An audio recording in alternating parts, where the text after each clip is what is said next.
Hello and welcome to my channel Physics with Fun. Here we will discuss about the very basic concepts of the physics. In today's video, we'll learn how we can add vectors. Basically, there could be three possibilities when vectors are operate in addition. The first case is when vectors are in same direction. That means when angle between the vectors is zero. In this case, we can add the vectors like algebra. We can simply add the vectors. The second case is when vectors are in opposite direction. That means the angle between the vectors is 180 degree. Then we can find the addition by simply subtracting the vectors. The third case is when vectors have any random angle between them, which means theta can have any value. In this case, the addition of vector can be found by the formula under root a square plus b square plus 2ab cos theta, where theta is the angle between the two vectors. Let's move to the laws of vector addition. In general, there are three laws, which is triangle law, parallelogram law, and polygon law. Today we will discuss about the triangle law of vector addition. Before telling you the concept of triangle law, let me tell you the tricky concept of head and tail rule. Let's draw a vector. This part of vector is tail of vector and this part of vector is known as a head of vector. If we have three vectors, vector 1, vector 2 and vector 3, like this. Before adding the vectors, we will join these vectors for addition. Joining the vectors by head and tail. Take the first vector, then add the head of the first vector to the tail of the second vector, and then the head of the second vector to the tail of the third vector. Now the resultant vector can be shown by the vector r by joining the tail of the first vector to the head of third vector. This vector r gives the addition of these three vectors.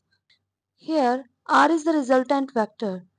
Resultant vector is which gives the result of all the vectors. Triangle law of vector addition states that if two sides of a triangle represent the two vectors taken in the same direction, then the third side of the triangle taken in opposite direction represent the sum of the two vectors.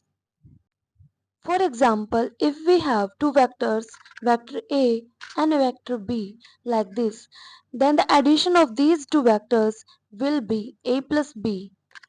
First, we will take vector A and join this vector with vector B. Now draw a vector from the tail of vector A to the head of the vector B in the opposite direction. This vector will be resultant vector and gives us the addition of these two vectors. Therefore, vector r is equal to vector A plus vector B. If someone asks for b plus a, then take the vector b first and then vector a. Then resultant r is equal to b plus a. Give the addition of these two vectors. As vector follows the commutative property, therefore b plus a is equal to a plus b. Remember one thing, a plus b is equal to b plus a. Let's take an example.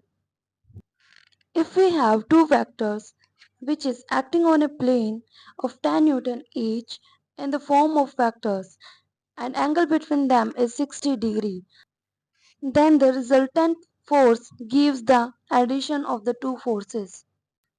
And the addition of the vector can be found by the formula under root a square plus b square plus 2ab cos theta. By putting the values of a and b is 10, we have the formula like this.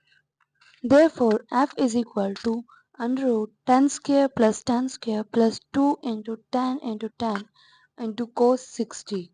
By putting the value of cos 60 is equal to 1 by 2, we have f is equal to 100 plus 100 plus 200 plus 1 by 2. By further calculating, we have resultant f is equal to under root 300. which is F is equal to 17.2 Newton. So this is all for triangle law of vector addition. Thanks for watching.